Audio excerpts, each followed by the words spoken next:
আমার একটা কণ্ঠ দান করেছেন এত সুন্দর, যিনি কণ্ঠ দান করেছেন তিনি না জানি আরো কত সুন্দর।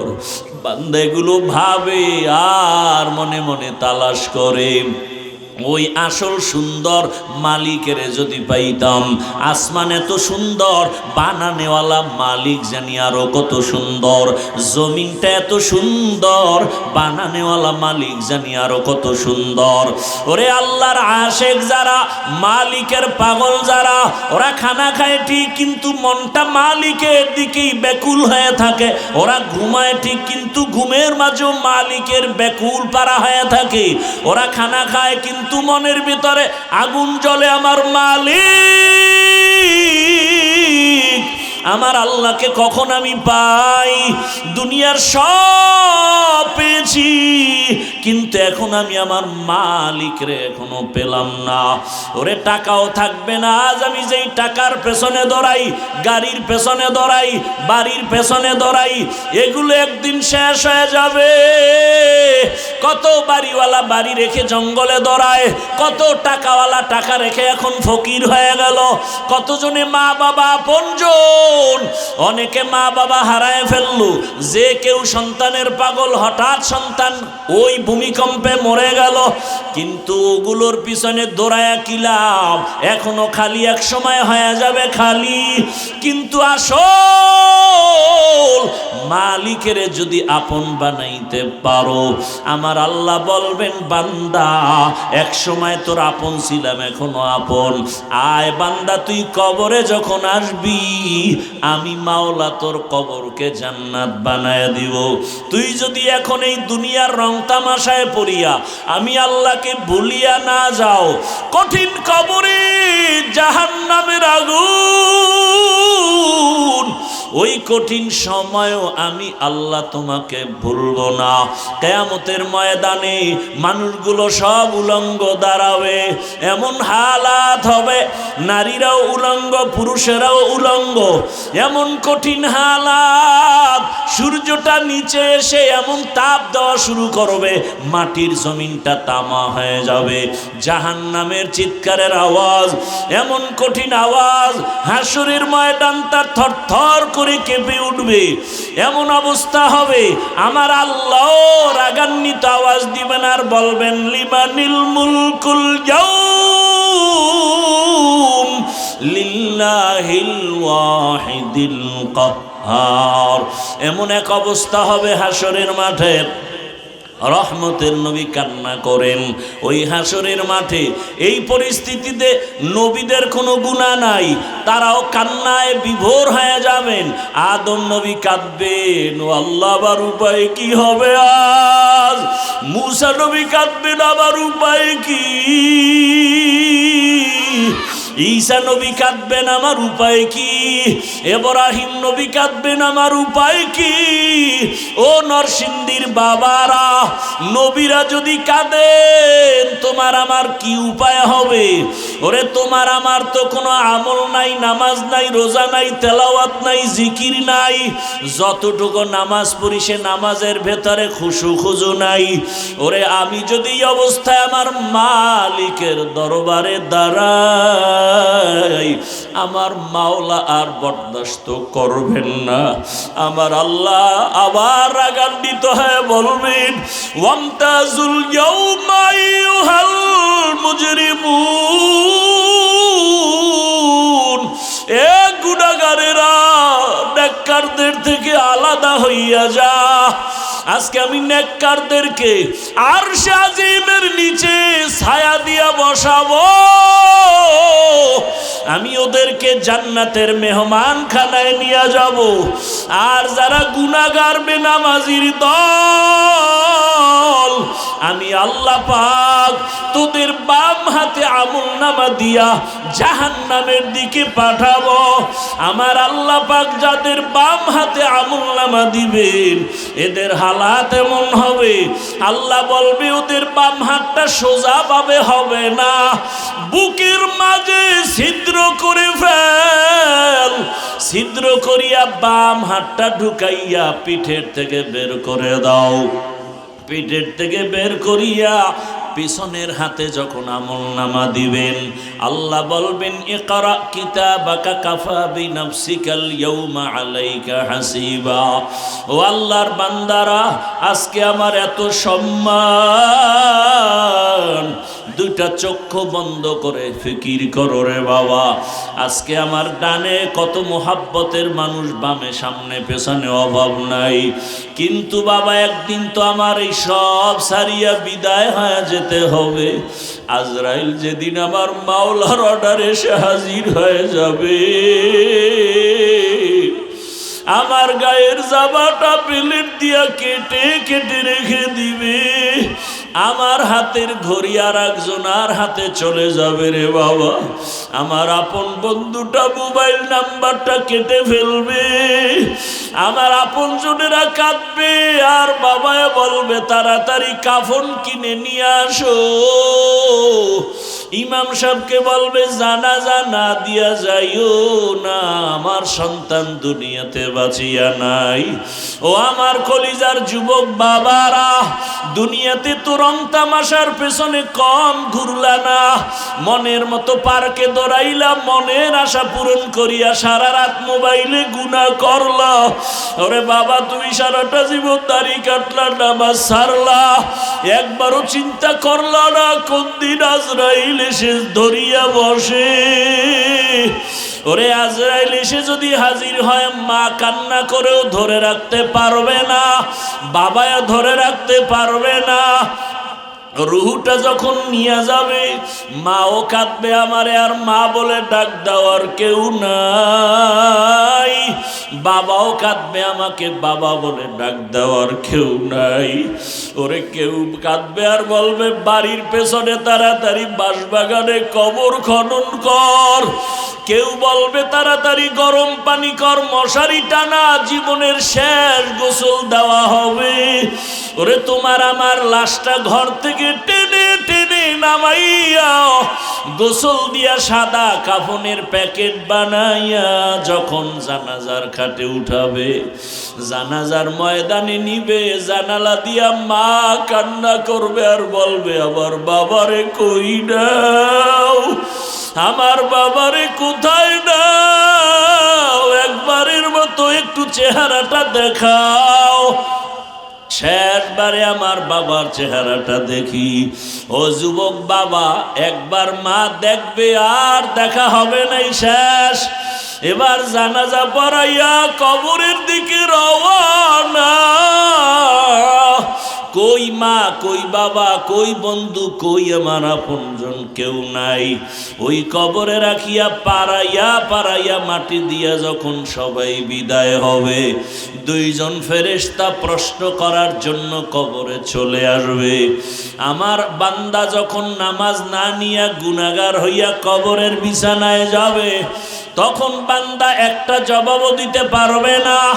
নবী বলেন তখন ওই গুনাহগার বেনামাজিরা ওরা শুধু আফসুস করবে আর বলবে হা হা লা আদরি, আফসুস আমি কিছুই জানি না, কিছুই জানি না।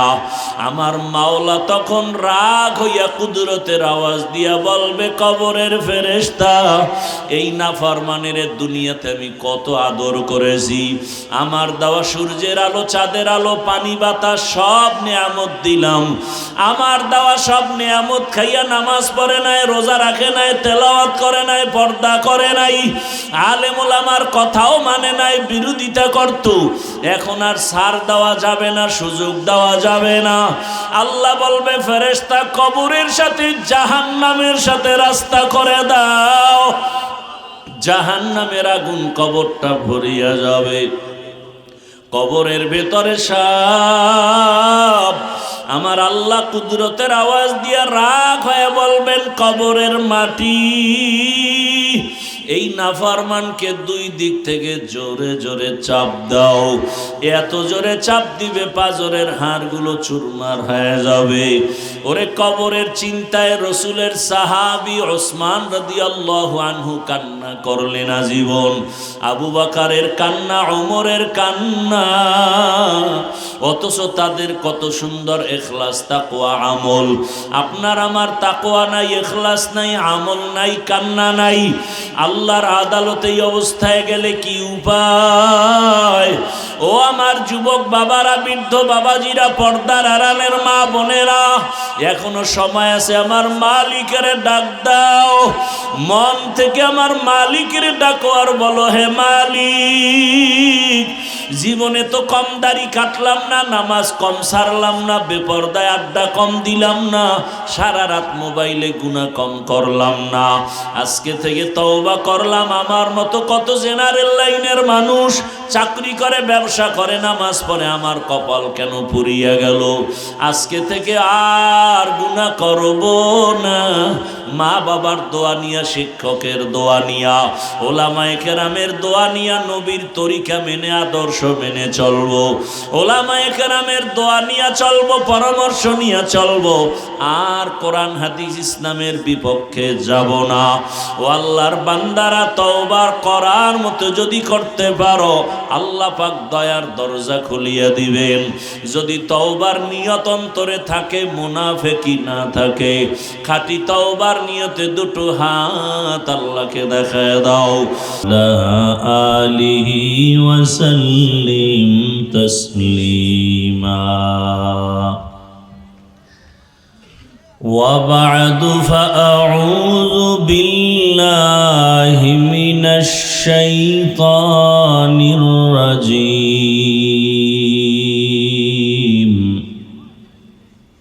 بسم الله الرحمن الرحيم.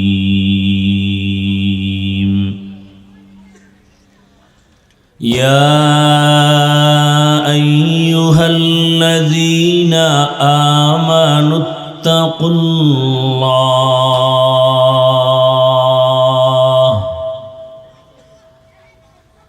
يا أيها الذين آمنوا اتقوا الله وكونوا مع الصادقين.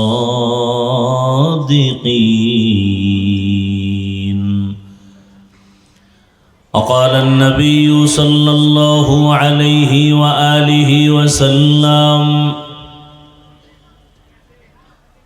من تشبه بقوم فهو منهم. صدق الله مولانا العظيم، وصدق رسوله النبي الأمي الكريم، ونحن على ذلك من الشاهدين والشاكرين والذاكرين، والحمد لله رب العالمين. سبحانك لا علم لنا إلا ما علمتنا إنك أنت العليم الحكيم. رب اشرح لي صدري ويسر لي أمري واحلل عقدة من لساني واحلل عقدة من لساني يفقه قولي. निगाह मुमिन से तू बदल जाती है तकदीर, निगाह मुमिन से तू बदल जाती है तकदीर. ये बंदा की कुव्वत नहीं कुदरत का इशारा, ये बंदा की कुव्वत नहीं कुदरत का इशारा. ऐ मर्द खिरद तर्क मासी की ज़रूरत, ऐ मर्द खिरद तर्क मासी की ज़रूरत. अब सोहबत सालेह की सवा कोई नहीं चारा, अब सोहबत सालेह की सवा कोई नहीं चारा. मरदूद है पीछे हमें खबर नहीं लेकिन, मरदूद है पीछे हमें खबर नहीं लेकिन, एक वक्त में हालाक जो अमाल है सारा, एक वक्त में हालाक जो अमाल है सारा।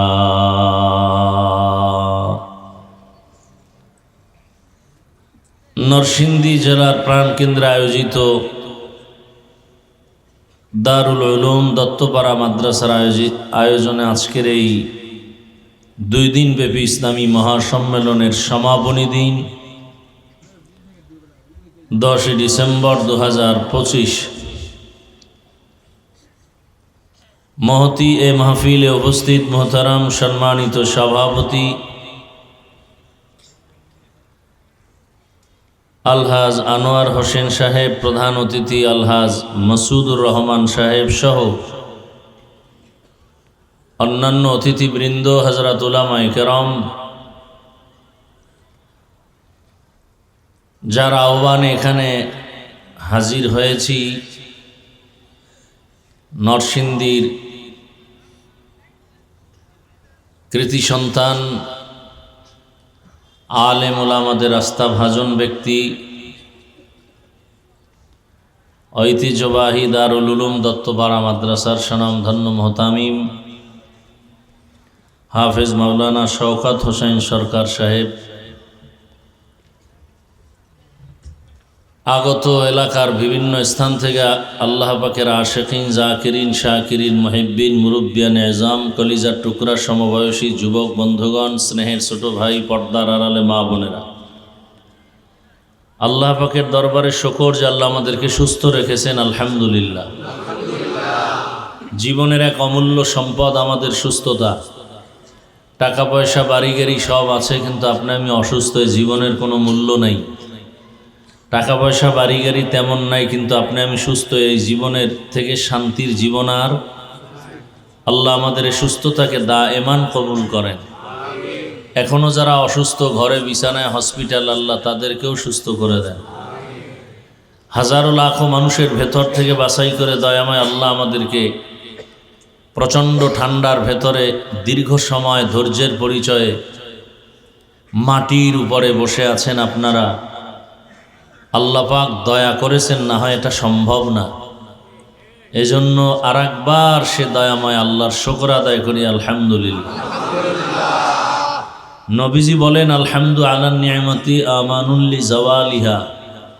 নিয়ামতের শুকর আদায় করলেই আল্লাহ নিয়ামত তার উপরে শুকরের বরকতে স্থায়ী করে দেন। দরুদ ও সালাম সৈয়দুল মুরসালিন, রহমাতুল্লিল আলামিন, শফিউল মুজনিবিন, খাতামুন নবিয়্যিন, সৈয়দুস সাকালাইন, ইমামুল মুরসালিন, শফিয়ে আজম, রসুল আকরাম, রহমতে আলম, নবিয়ুল আরব আল আজম, হাবিব কিবরিয়া, আশরফুল আম্বিয়া, সৈয়দুল আম্বিয়া, শফিয়ে মাহশর, সাকিয়ে কৌসর, আকায়ে নামদার, মদিনা কা তাজদার, আফতাব নবুয়ত, ফখরে মওজুদাত, সৈয়দুল মখলুকাত, হযরত মুহাম্মদুর রাসূলুল্লাহ সাল্লাল্লাহু আলাইহি ওয়া আলিহি ওয়াসাল্লামের উপর সর্বোপরি শুকর যারা এই সুন্দর আয়োজন করেছেন, বিশেষ করে এই মাদ্রাসার আসাতেজায়ে কেরাম, তালিবুল ইলম, এলাকার যুবক, বৃদ্ধ, ব্যবসায়ী, শ্রমিক, চাকুরিজীবী, বিভিন্ন শ্রেণী পেশার মানুষ সময়, পরামর্শ, অর্থ দিয়ে দোয়া করে উপস্থিত হয়ে মাইক, লাইট, প্যান্ডেলের ব্যবস্থাপনার মাধ্যমে সহযোগিতা যে যতটুকুই করেছেন, প্রত্যেককেই আল্লাহ পাক এই বরকতে দুনিয়াতে শান্তি, পরকালে মুক্তির ব্যবস্থা করে দিন। গতকাল এবং আজ দেশের শীর্ষস্থানীয় হযরত উলামায়ে কেরাম, পীর, মাশায়েখ কোরআন সুন্নাহ ভিত্তিক দিক নির্দেশনামূলক আলোচনা রেখেছেন, আপনারা শুনছেন। বর্তমান সময়ে যাদের দিকে মানুষ তাকিয়ে আছে কোনো একটা সিদ্ধান্ত পাওয়ার আশায়, উজানির হজরত, চরমনের হজরত গতকাল বয়ান করেছেন, জাতি এখন চূড়ান্ত এক বিজয়ের অপেক্ষায় প্রহর গুনতেছে। দিশেহারা কোন দিকে যাবে, কি করবে। সেই সময় আজকের এই নরসিংদী জেলার এই প্রাণকেন্দ্রে এত সুন্দর এক আয়োজন আল্লাহ পাক আমাদের নাজাত ও হেদায়াতের জরিয়া হিসেবে কবুল করেন। আমি দোয়া নেওয়ার আশায় আপনাদের কাছে আসছি। দোয়া জীবনের সব থেকে বড় পুঁজি সফলতার জন্য। আর দোয়া হুয়াল ইবাদাহ, দোয়া একটা স্বতন্ত্র ইবাদত। আপনাদের সকলের যেই পরিমাণ একচ্ছত্রভাবে দোয়ার প্রয়োজন, আপনাদের সবার দোয়া আমার একার প্রয়োজন। বান্দার নিজ প্রচেষ্টায় যতটুকু অগ্রসর হতে না পারে, দোয়ার মাধ্যমে সীমাহীন জায়গা অতিক্রম করতে পারে, অসম্ভবকে সম্ভব করতে পারে দোয়া।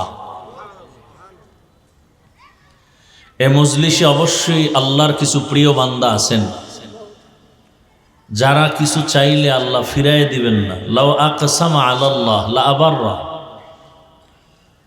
আল্লাহর কিছু প্রিয় বান্দা আছেন এমন যে আল্লাহর কাছে যদি খুব কঠিনভাবে চায় আল্লাহ তাকে দিয়ে দেন। আর আল্লাহর কাছে চাইলে আল্লাহ দিবেন না তো কাকে দিবেন? আল্লাহর কাছে প্রিয় তো মানুষ, আল্লাহর কাছে আর কোনো প্রাণী প্রিয় নাই। আবার এই মানুষের মধ্যে যারা আল্লাহর গোলামি করে এরাই তো সব থেকে দামি, সব থেকে প্রিয়। এজন্যই তো রহমতের নবী কার কাছে চাইতেন? নবী বলেন, ইজা সাআলতা ফাসআলিল্লাহ ওয়া ইজা ইসতাআনতা ফাসতাইন বিল্লাহ।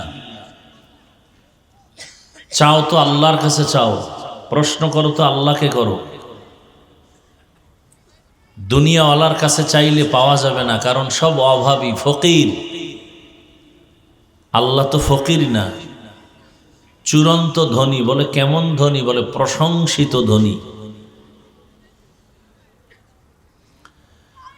আমরা আল্লাহর কাছে হেদায়াত চাই। আল্লাহ আমাদের সব ভাইকে হেদায়াতের দৌলত দান করেন। পাশাপাশি কিছু আলোচনা রাখার জন্য রাতের গভীর, এখন বিদায়ের সময়, বাড়িতে যাবে সবাই, আর সেই সময় মাত্র শুরু।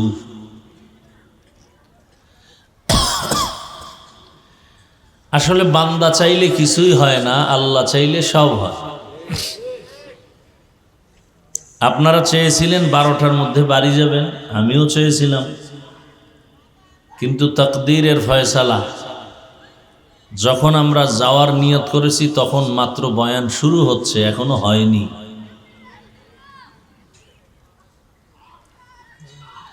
তবে বয়ানটা হওয়া, ওয়াজ যে হয়, ওয়াজ। আমি শুরু করার আগে ভূমিকায় আর 2 মিনিট কথা বলবো প্যান্ডেলকে ঠিক রাখার জন্য। একটা হলো ওয়াজ। ওয়াজ হওয়ার জন্য 2 পুঁজি লাগে। ওই 2 পুঁজি না থাকলে ওয়াজ হয় না, আওয়াজ হয়। বলে আওয়াজ আর ওয়াজ বুঝবো কি করে? বলে আওয়াজে মানুষের শরীর গরম হবে, আর ওয়াজে মানুষের কলব গরম হয়ে যাবে। এবার কঠিন জিনিস, অনেক কিছু বুঝতে হয়, বোঝানো যায় না। আমরা তো কলবই চিনি না। একজনে বলে কলব নাকি কপালে।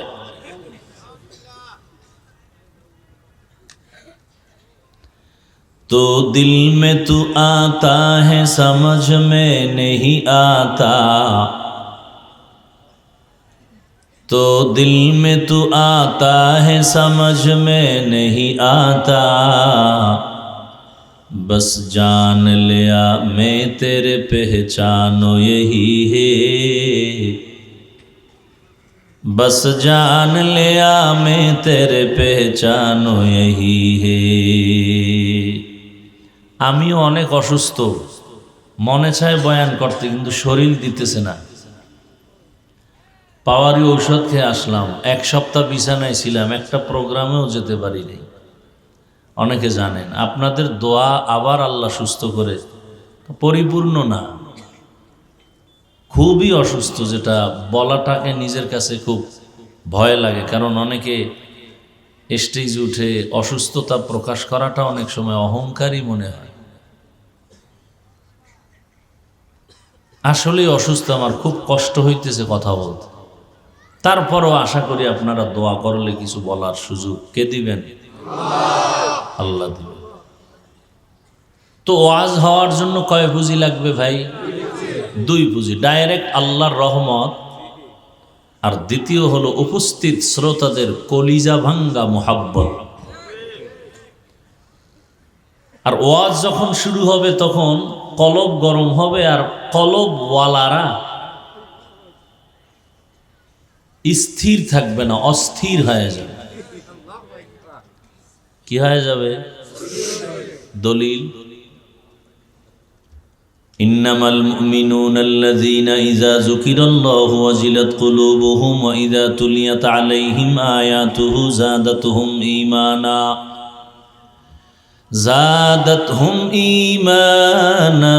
ওয়া আলা রাব্বিহিম ইয়াতাওয়াক্কালুন।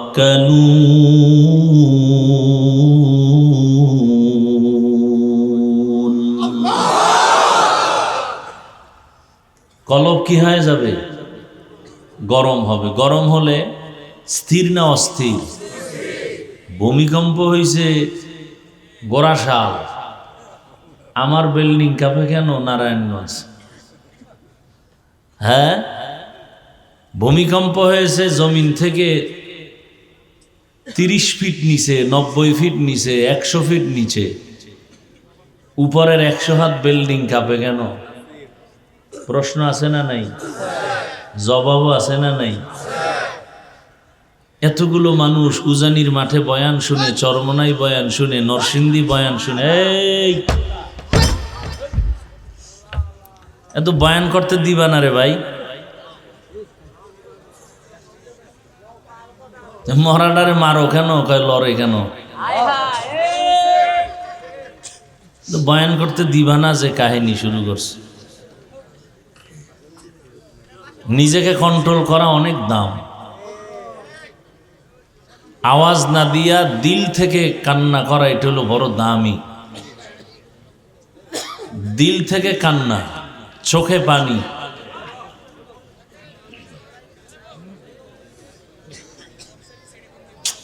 মহা মুসিবত ভাই। আপনারা আওয়াজ কইরেন না, আমাকে কথা বলতে দেন।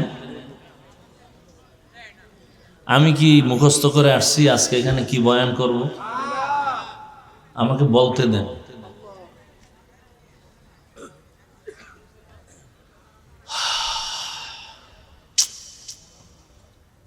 কন্ট্রোল করার চেষ্টা করি।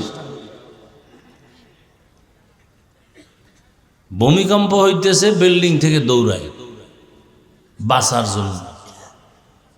নারীও দৌড়ায়, পুরুষও দৌড়ায়, বাচ্চার খবর নেই। আওয়াজ দিবেন না, ঠান্ডা মাথায় কথা শুনবেন। আমি বুঝাইতে আসছি, এখানে কলবের বয়ান হবে,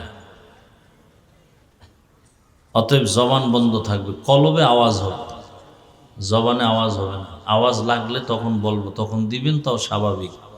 আওয়াজেরও কিছু কথা আছে, একটু ঢুকে লই।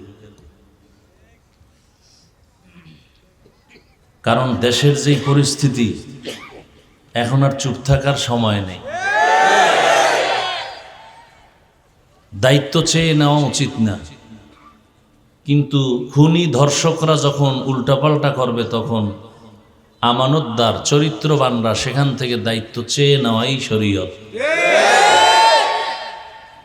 দেশটাকে নাপাক করে ফেলতেছে, এখান থেকে উদ্ধার করতে পারে একমাত্র ইসলাম। আল্লাহ আমাদের হেদায়াত দান করুন। ভূমিকম্প হয় কোথায়? মাটির নিচে, তাও আবার নরসিংদী। নারায়ণগঞ্জের বিল্ডিং কাঁপে কেন? ভূমিকম্প হয় মাটির অনেক নিচে, উপরে কাঁপে কেন? এই প্রশ্নের যেই জবাব, বয়ান হচ্ছে কলবের মধ্যে, শরীর লাফায় কেন, কাঁপে কেন, আওয়াজ হয় কেন, এই প্রশ্নের সেই একই জবাব। বুঝার চেষ্টাও করি না, বুঝাবারও চেষ্টা করি না, বুঝারও চেষ্টা করি না, বিরোধিতা করার অপচেষ্টা করি। কম্পন হবে কলবে, আর সে জালজালার কম্পনের রিয়াকশনটা চলে আসবে বডির ভেতরে। বড় কঠিন হালাত। আগুন জ্বলবে আর গরম হবে না, এটা হতে পারে না। কথা বুঝেন? বাতি জ্বলবে আর অন্ধকার থাকবে, এটা হতে পারে না। ইসলাম কায়েম হবে আর অশান্তি থাকবে, এটা হতে পারে না। জেনা বেবিচার চলবে, চুরি ডাকাতি চলবে, খুন ধর্ষণ চলবে আর ভূমিকম্প হবে না, এটা হতে পারে না। কলবের ভেতরে জালজালা হবে আর শরীরে কম্পন হবে না, এটা হতে পারে না।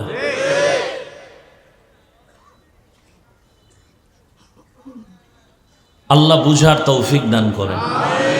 সব বয়ানের মূল কথা বুঝ ঠিক করা। বয়ান আপনারা সবাই জানেন, শুধু বুঝ ঠিক নেই। বুঝ ঠিক থাকলে, আমি টুপি পরছি, আপনি যে আল্লাহর গোলাম, আমি সে আল্লাহর গোলাম, আপনি যে নবীর উম্মত, আমি সে নবীর উম্মত, আপনি যে কোরআন মানেন, সে কোরআন আমি মানি, আপনার কালেমা আমার কালেমা, আপনার ধর্ম আমার ধর্ম, সব এক, কাবা এক, দুনিয়াতে আসছি সিস্টেম এক, বিদায় বেলা কাফনের সংখ্যা এক, কালার এক, কবরের সাইজ এক, প্রশ্ন এক। তাহলে আমি টুপি পরছি, আপনাকে টুপি পরেন না কেন? আপনাকে টুপির জন্য আলাদা বয়ান দিতে হবে কেন? আমি দাড়ি রাখছি, আপনি দাড়ি রাখেন না কেন? দাড়ির জন্য আলাদা বয়ান দিতে হবে কেন? দাড়ি কামানো যে গুনাহ, এটা কে না জানে? এখানে জানে। আপনি দাড়ি রাখেন না, বরং আলাদা আপনাকে দাড়ির ফজিলতের বয়ান দিতে হয় কেন? বুঝ ঠিক নেই। কি ঠিক নেই? বুঝটা ঠিক হয়ে গেলে হুজুর না, কলেজের প্রফেসর দাড়ি রেখে দেবে। বুঝ ঠিক হয়ে গেলে র্যাবের চাকরি করেনওয়ালা র্যাবও দাড়ি রেখে দেবে। আর বুঝ যদি ঠিক না হয়, তাহলে আমার মতো হুজুরও মহিলাকে এক জায়গায় বসাইয়া একসাথে আড্ডা দিবে। আমার বুঝ কি?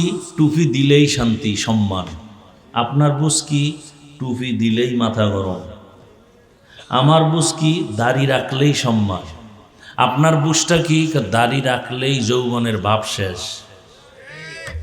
অথচ দাড়ি কাটলে, এই মোবাইলে আকাম করো, ভালো করার কিছু কাজ আছে না? এই দাড়ি কাটলে শরীরের কি কি ক্ষতি হয়? চিকিৎসা বিজ্ঞানীরা কি বলছে এটা তো মানবা। হুজুর গোটা না মানলেও তুমগো জাহান নামে যাওয়া লাগবে না, জান্নাত রিজার্ভ হয়ে যাবে। কিন্তু চিকিৎসা বিজ্ঞানী যারা, এদের কথা তো তুমি অমান্য করলে তুমি মানুষ থাকবা না। চিকিৎসা বিজ্ঞানীরা কি বলে, রিসার্চ করছে দাড়ি কাটলে কি হয়। পরকালের ফিডা তো ভিন্ন। নগদ শাস্তি কি? চোখের পাওয়ার কমে যাবে। নগদ শাস্তি কি? যৌবন দৌড় দিবে। দাড়ি কামানো বাড়ছে, যৌবনও দৌড় দিছে। হার্বাল কোম্পানি ওপেন চ্যালেঞ্জও দেওয়া শুরু করছে। এগুলো কি মাঠে বলার কথা? লজ্জা ফেলায় বলতেছি এই বেহায়া মানুষগুলোকে বুঝাবার জন্য। এরপরও তো লজ্জা হয় না। আল্লাহ হেদায়াত দান করুন। আরো বলবো, এটি সাইরে দিছি। দাড়ি কামানো যেই গুনাহ, দাড়ি ছোট করে রাখা একই গুনাহ। আরো মারাত্মক অপরাধ হলো, একজনারও মোনাজাত কখনোই কবুল হবে না, কবুল হবে না, কোনো মোনাজাত কবুল হবে না যতদিন পর্যন্ত দাড়ি রাখার জন্য নিয়ত না করবে। আরো বলবো, যারা দাড়ি কাটে আর ছাটে, দোনো দলের 24 ঘন্টার সেকেন্ডে সেকেন্ডে সেকেন্ডে সেকেন্ডে সেকেন্ডে সেকেন্ডে অল টাইম কবিরা গুনাহ, কবিরা গুনাহ, কবিরা গুনাহ। ও ঘুমায় থাকলেও গুনাহ লেখা বন্ধ নেই। বলার দরকার মনে করি না। আল্লাহ যদি বুঝ দেয় তো এক কথায় বুঝ, আর যদি না দেয় তো আমি হাফিজুর রহমান কেন আর মক্কা মদিনার ইমাম কেন? রসুল বুঝাইলেও ওর কপাল খুলবে না। এবার বুঝেন কত বড় নিকৃষ্ট কপাল পোড়া যে রসুলের বয়ানেও হেদায়াতের দরজা খুলে না। এমন কোন নিকৃষ্ট বেঈমানের কথা আপনাদের জানা আছে? যেই রসুলকে দেখলেই পেটের ক্ষুধা থাকে না, যেই রসুলকে মোহাব্বতের নজরে দেখলে জাহান্নামের আগুন হারাম, সেই রসুলকে 13 বছর দেখলো, বয়ান শুনলো, এক দস্তারখানে খাইলো, কালেমা পড়লো না। এরকম কফালওয়ালার নাম জানেন? কি নাম? আবু জাহাল। আবু জাহাল, জাহলুন। আবার অন্যদিকে 27 বছরের যুবক তরবারি নিয়ে দৌড়ায়, রসুলকে জবাই করবে। কয় বছরের যুবক? নবীজির দেখা মাত্র তরবারি ফালায়, বলেন নবী মাপ চাই, কালেমা পড়ায়। এই কফালওয়ালাকে বলেন, এর নাম কফাল। কপাল যদি পুরিয়া যায় তো আমার বয়ান কেন, রসুলের বয়ানও কপাল খুলবে। মাইয়াহদিল্লাহু ফাহুয়াল মুহতাদ ওয়া মান ইউদ্লিল ফালান তাজিদ লাহু ওয়ালিয়াম মুরশিদা। আল্লাহ যাকে হেদায়েত দিবেন সে পেয়ে যাবে, যার কপাল খারাপ আল্লাহ তাকে হেদায়েত দিবেন না, সে হেদায়েত পাবে পরের কথা, হেদায়াত পাওয়ার কোনো মুর্শিদও পাবে না, পথ প্রদর্শক পাবে না। কপাল বড় কঠিন জিনিস। আল্লাহ আমাদেরকে ওমরওয়ালা কপাল দান করেন, নাকি আবু জাহালওয়ালা? ওমরওয়ালা কপাল যাদের, এরা মোনাজাত দিয়া যাবে আর কানবে, আল্লাহ গুনাহ তো কম করি নাই, মাফ করে দাও। কান্নাকাটি করে যাবে, ফজরে মসজিদে হাজির। আর আবু জাহালওয়ালা কপাল যদি দুই একটা পইরা যায় মাঠে, এরা মোনাজাতের আগে আগে যাবে, গিয়ে একটা বেলুন কিনবে, বেলুন, প্লাস্টিকের বেলুন আর একটা প্লাস্টিকের মাছ, এটারে কাঁধে ঝুলায় বাড়ি যাবে। বউ কইব কি পাইছো? আছে কইছে মোনাজাতে বেলুন কবুল হয়ে গেছে। এরম আশেক নাই? আল্লাহ হেদায়াত দান করেন।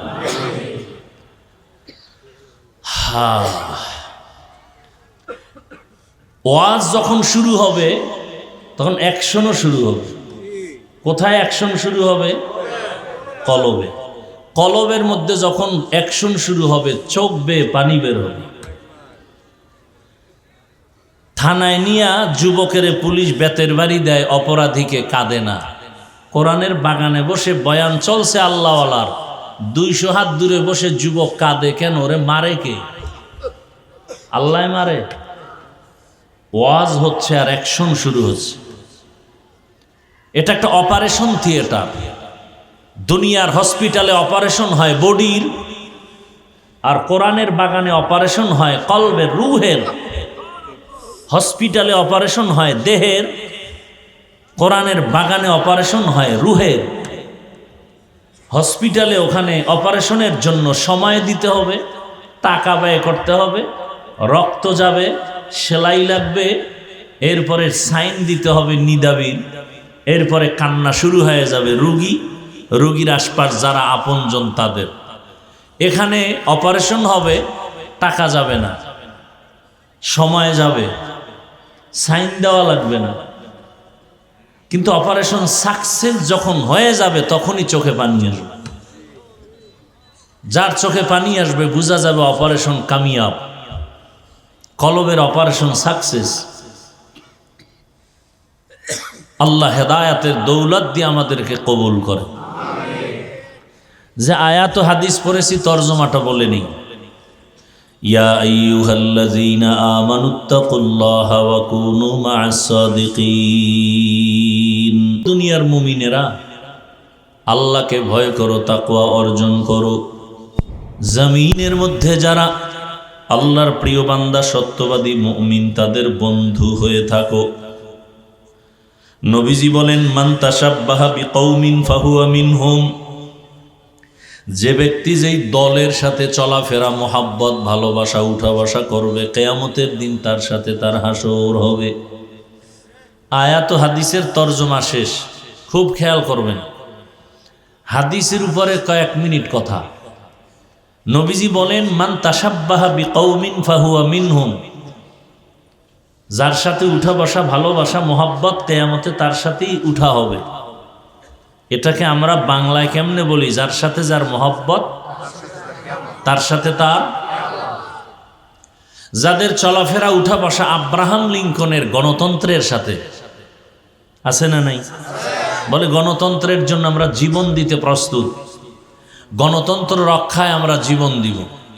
গণতন্ত্রের আবিষ্কারক আব্রাহাম লিঙ্কন, নাম শুনছেন কখন? জগৎ বিখ্যাত কুতুবুল আলম, পীরে কামেল না বেঈমান? বেঈমান। যারা এই গণতন্ত্রের পেছনে উঠা বসা ভালোবাসা মোহাব্বত, কিয়ামতের দিন আব্রাহাম লিঙ্কনের সাথে তার হাসর হবে। যার চলাফেরা উঠা বসা শেখ মুজিবুর রহমান সাহেবের আদর্শ নিয়ে, আর গর্ব করে বলে আমি শেখ মুজিবের সৈনিক, তার আদর্শ আমরা বাস্তবায়ন চাই, কিয়ামতের দিন তাদের সাথে হাসর হবে।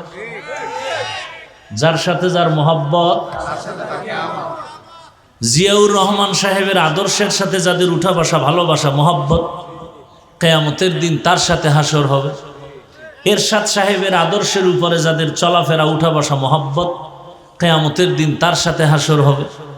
লেনিনের, কালমার্সের, মাওসেতুনের আদর্শের সাথে যাদের সম্পর্ক উঠা বসা মোহাব্বত, কিয়ামতের দিন তার সাথে তার হাসর হবে। কি যুবক ঘুমাও, তোমার চুলগুলো এমন কেন? বলে আমি ক্রিকেটারের মোহাব্বতে উঠি আর বসি। কিয়ামতের দিন তোমার ক্রিকেটারের সাথে হাসর হবে।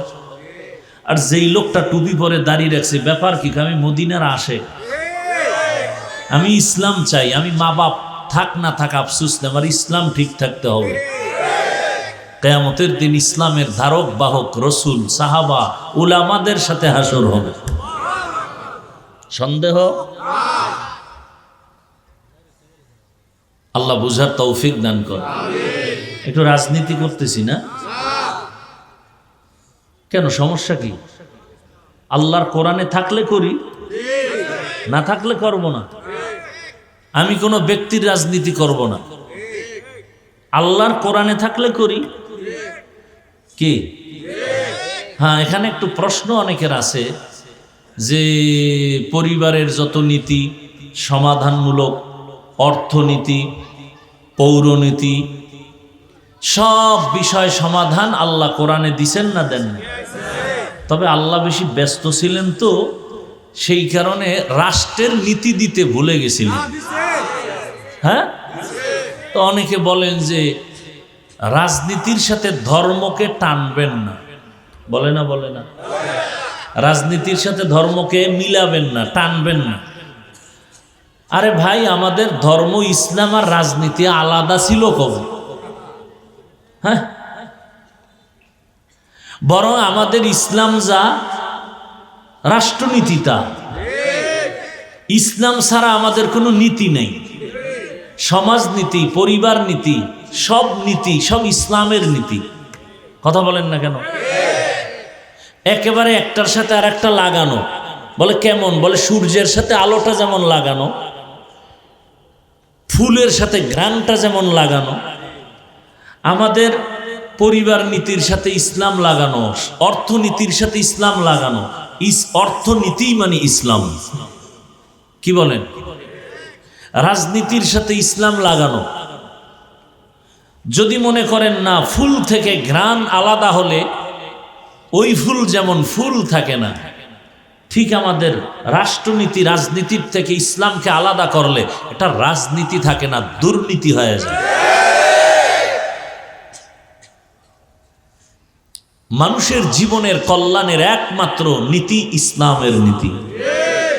কমপ্লিট নাকি দুর্বল? আমি দুর্বল ইসলাম মানি না, দুর্বল কোরআন মানি না। আপনারা মানলে মানতে পারেন। আমি এমন কোরআন মানি, এমন ইসলাম মানি যেটা পারফেক্ট এবং পাওয়ারফুল, যেটা আসা মাত্র পরিবারে শান্তি, ব্যক্তিতে শান্তি, সমাজে শান্তি, ব্যবসায় শান্তি, অর্থনীতিতে শান্তি। এক কথায় শান্তির একমাত্র ঠিকানার নাম ইসলাম। মানেন আর না মানেন, তবে লিখে রাখেন, যতদিন পর্যন্ত জমিনে ইসলাম কায়েম হবে না, ততদিন পর্যন্ত জমিনে চাপাবাজের আওয়াজ হবে, শান্তি কপালে আসবে না। সম্ভব না, কোনোভাবেই সম্ভব না। ইসলাম মানতে সমস্যাটা কি আপনাদের বলেন? নামাজের ইমামতি মানছেন না আলেমরে? কি ইমানের পরেই নামাজ? তা একজন আলেমের পিছনে নামাজ পড়তে বাধা? বিবাহের সময় ইমাম মানছেন কারে? আলেম। বাধা? সেখানে বাধা নাই, সংসদে আলেম গেলে বাধা কেন? রাষ্ট্রের ইমাম মানতে আলেমকে ইমাম মানতে বাধা কেন? হ্যাঁ, আলেমরা পারবে না কিছু না? আপনারা কি পারছেন? আপনারা কি পারছেন? বাবার সামনে মেয়েকে উলঙ্গ করে ধর্ষণ করতে পেরেছেন। স্বামীর সামনে তার স্ত্রীকে উলঙ্গ করে ধর্ষণ করতে পেরেছেন। আপনারা কি পেরেছেন? ব্যবসায়ীর দোকানে লুটপাট করতে পেরেছেন। কোনোদিন এটা আলেমের দ্বারা সম্ভব? কোনোদিন সম্ভব না, কল্পনাই করা যায় না। বরং ইসলাম আসলে এই পুরা বাংলাদেশ হবে বেহেশতের বাগান। হিন্দু শান্তিতে থাকবে, খ্রিস্টান শান্তিতে থাকবে, ইহুদি শান্তিতে থাকবে, সমস্ত গরিবরা হবে ধনী।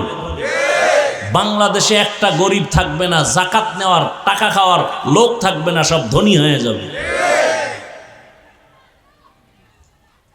আগামীকাল সকালবেলা পূর্ব দিক থেকে সূর্য উঠার মধ্যে যেমন সন্দেহ নাই, ইসলাম কায়েম হলে সব গরিবরা ধনী হবে, এ কথায় কোনো সন্দেহ নাই।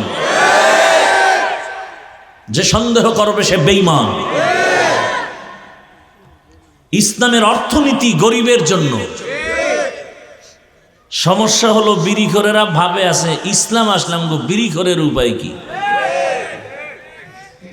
শাহ আতাউল্লাহ বুখারী রহমাতুল্লাহ আলাইহি বয়ান করতেছেন জান্নাতের বয়ান, মা তাশতাহি আনফুসুকুম। কি জান্নাত আল্লাহ দিবেন, সেখানে ডুববা, যা চাইবা তাই পাইবা। একজনে কয় বিড়ি ভামুনি। যেমন প্রশ্ন তেমন জবাব। হুজুর কয় বিড়ি পাইলেও পাইতে পারো, তবে আগুন আনতে গেলে তো জাহান্নামে যেতে হবে। আর জাহান্নামে যখন বিড়ি ধরাইতে যাবি তখন টের পাবি কত ধানে কত চা। আচ্ছা বলেন তো, এই প্যান্ডেলে কোনো বিড়িখোর সম্মানিত ব্যক্তি আছে না নেই? এখানে আসার পরে কয়টা বিড়ি টানছেন? কেন কেউ মাইকে বলছে বিড়ি টানলে ফিডামো? টানে না কেন? হ্যাঁ, বাংলাদেশে ইসলাম আসলে তো পুরা দেশটা এরকম পরিবেশ হবে, বিড়িখোর নিজের থেকে বলবে যে বিড়ি টানা যাবে না, মদখোর নিজের থেকে বলবে না এই পরিবেশে মদ পান করা যাবে না। ইসলাম এটাকে দেখেন, এই যে সারা এত রাত প্রচন্ড শীত, এরপরও আপনারা বসে আছেন পৃথিবীর 3rd ক্লাসের বিছানার মধ্যে, কোয়ালিটিহীন ব্যবস্থাপনায়। এটা কোয়ালিটি না। আপনাদের কোনো টাকাওয়ালা যদি এই মানুষগুলোকে বসাতে চাইতেন তা আপনাদেরকে ফ্রি গাড়ি দিতেন, ফ্রি গাড়ি দিয়ে আনতো, তাও কিন্তু এই বেহেশতি মানুষ আসতো না, সব গাঞ্জাখোরেরা এসে বসে থাকতো। এরপরে বসার জন্য ভিআইপি ব্যবস্থা, ভিআইপি চেয়ার, নন ভিআইপি পেছনে, এরপরে নাস্তা, যদি নাস্তা দেরি তো চেয়ারের বাড়ি, এরপরে আবার যদি বাইরে বাইরে শুরু হয়ে যায় আবার একজনে ভিডিও করে দেখায়, দেখেন তো আমরা নিজেদের দলওয়ালারা কত বড় বেয়াদ্দব, নিজেদের অপকর্ম আবার দেখায়। আপনাদের ফ্রি গাড়ি দিছে, বসার স্থান ভিআইপি, পৃথিবীতে এর থেকে নরমাল কোনো বিছানা হতে পারে? অনেকে ঘাসের উপরে মাটির উপরে বসছেন। নাস্তা কতবার দেওয়া হয়েছে? দেওয়া হবে? হবে না, বড় কঠিন বিষয়। নাস্তাও দেওয়া হবে না। হ্যাঁ, আচ্ছা এতগুলো মানুষকে নিয়ন্ত্রণের জন্য ওই সাহেবের পুলিশ লাগতো না? পাওয়ার থাকলে র্যাব, আরো হেডম থাকলে আর্মি, আরো হেডম থাকলে বিডিআর, আরেকটু হেডম থাকলে কুত্তা। কারণ মানুষের উপরে বিশ্বাস নাই, বডিগার্ড বডির উপরে মেরে দিবে, কুকুর বেঈমানি করবে না। নিরাপত্তার জন্য কুকুর বেঈমানি করে নাই, আজও পর্যন্ত শুনি নেই। সারা রাত মালিকের জুতার বাড়ি খাইয়া কুকুর মালিকের বাড়ি পাহারা দেয়, কোনোদিন মালিকের ক্ষতি করে না। আর মানুষ মানুষেরটা খাইয়া বডিগার্ড বডির উপরে ছুরি মারে। এখানে এতগুলো মানুষকে নিয়ন্ত্রণের জন্য কোনো প্রশাসন, পুলিশ, কোনো আওয়াজ নাই, চুপচাপ সবাই অধীর আগ্রহে বসে আছে। কই গেছে ঘুম, কই খানা, কোনো পেরেশানি নাই, কষ্ট নাই, ঠান্ডার ভেতরে চুপচাপ বসে আছে। চুপচাপ, এটা কেমনে সম্ভব? নগদ প্রমাণ, ইসলাম মানলেই সম্ভব। এটা ইসলাম পারবে, কসম আল্লাহর, আর কেউ পারবে না। কে পারবে? ইসলাম। ইসলাম দেখায় দিছে, এর নাম শান্তি। এটা ইসলাম পারে। কে বড়, কে ছোট, কে ধনী, কে গরিব, সব একাকার হয়ে বসে আছে। মানুষ পাগল হয়ে যায় না খাইয়া, খাওয়ার জন্য এত পাগল। মসজিদে গিয়েও খানা, হাঁটে আর চাটে। আর এখানে কোনো পেরেশানি নেই, ঠান্ডা প্রচণ্ড, শিশিরের পানি ঝরছে, বসার বিছানা চরম থার্ড ক্লাসের বিছানা। পৃথিবীর কোনো অনুষ্ঠানে এই বিছানা দিলে জুতা ছাড়া উপায় নেই। এটা কিভাবে সম্ভব? কিভাবে সম্ভব? এর নাম ইসলাম। এর নাম কি? ইসলাম কি বলে? দুজন এক জায়গায় হলে কি দাও? কি দাও? সালাম মানে কি? এই শান্তি শুরু, শান্তি। ইসলাম বলে বড়রা ছোটদেরকে মায়ার নজরে দেখো, ছোটরা বড়দেরকে সম্মানের নজরে দেখো। মাল্লাম ইয়ারহাম সগীরানা ওয়ালাম ইউক্কির কাবীরানা ফালাইসা মিন্না। আল্লাহর জাতের কসম, দুনিয়ার সব বড়রা ছোটদেরকে যদি মায়ার নজরে দেখেন, কোনোদিন বড়রা ছোটদের উপরে জুলুম করবে না। সব ছোটরা বড়দেরকে সম্মানের নজরে যদি দেখেন, কোনোদিন ছোটরা বড়দের সাথে বেয়াদবি করবে না। এটা ইসলাম পারে, আর কেউ পারে না। ইসলাম বলে কর্মচারী কাজ করবে, তাড়াতাড়ি ঘাম ঝরার আগে বেতন দাও। কর্মচারীর বেতন যদি আগে দিয়ে দেন, কোনোদিন কর্মচারী কাজে ফাঁকি দিবে না। আর যদি বেতন নাই রাখেন, তাহলে কাজে ফাঁকি দিয়ে মোবাইল চালাবে। ইসলাম আসলে সব মানুষ শান্তিতে চলবে। রাত্র 1টার সময় এখান থেকে নারী হেঁটে যাবে, ওর দিকে কেউ চোখ তুলে তাকাতে পারবে না। চোখ তুললে ওর চোখ উপরে ফেলা হবে।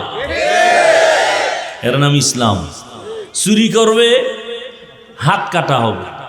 একজনে কয় ইসলাম আসলে উপায় নেই, হাত কাটবে।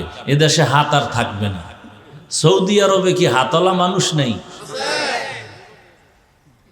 আরে ভাই, এক চোরের হাত কাটবে বাইতুল মুকাররমে ঘোষণা দিয়া। এক চোরের হাত কাটলে পুরো দেশ ঠান্ডা হয়ে যাবে। এর নাম ইসলাম।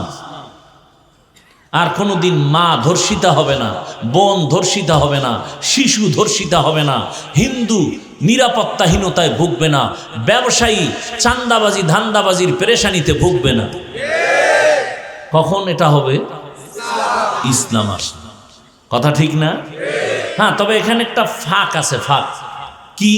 আপনি ইসলাম রাজনীতি ইসলামেরটা করেন না, আপনার সাথে কোনো ঝগড়া নাই, খুব খেয়াল করবেন। কিন্তু যদি বলেন আমি ইসলামের রাজনীতি পছন্দ করি না, তাহলে আর আপনার সাথে কোনো আপোষ নেই। এখানে বহু লোক আছে নামাজ ঠিক মতো পড়ে না, কিন্তু সে মুমিন। যদি বলে নামাজ পছন্দ করি না, সাথে সাথে বেঈমান। দাড়ি রাখেন না, আপনি মুমিন, কিন্তু যদি বলেন দাড়ি পছন্দ করি না, বেঈমান। পর্দা করেন না, আপনি মুমিন, আপনাকে বুঝাবো। যদি বলেন পর্দার বিধান পছন্দ করি না, বেঈমান। কথা ঠিক না? ইসলামী রাজনীতি আপনি যদি না করেন, কোনো ঝগড়া নাই। যদি বলেন পছন্দ করি না, আপনার সাথে কোনো আপোষ নাই। সুলাইমান পয়গম্বর গোটা দুনিয়া পরিচালনা করেন নাই, ঘটনা কোরআনে নাই। ইউসুফ নবী মিশরের অর্থমন্ত্রী হয়ে পরিচালনা করেন নাই, ঘটনা কোরআনে নাই। তো কেন বলেন নাই? বলেন কেন? এরা ওয়াজের প্যান্ডেল না রাজনীতির প্যান্ডেল? তো এখানে দাঁড়ায় যদি রাজনীতির ভোট চাইতে পারে, আমরা কোরআন দিয়া রাষ্ট্রনীতির বয়ান করলে বাধা কেন? শিয়ালের হাতে মুরগি আমানত, শিয়ালের হাতে মুরগি আমানত। আগামী শুক্রবার যদি কোনো খতিব সাহেব নরসিংদী এলাকায় আমার এই কথাগুলো রিপিট করে আর যদি মনে করে যে হাফিজ সাহেবের মতো একটু পিক আপ নেই, কি হবে বলেন তো? কমিটি বলবে 1 মাসের জন্য অব্যাহতি দিলাম, ছুটি। বলে কারণ, বলে শিয়ালের হাতে মুরগি। শিয়ালের হাতে মুরগি দিলে 2 দিন পরে আমানত পাবেন? 1 দিন পরে?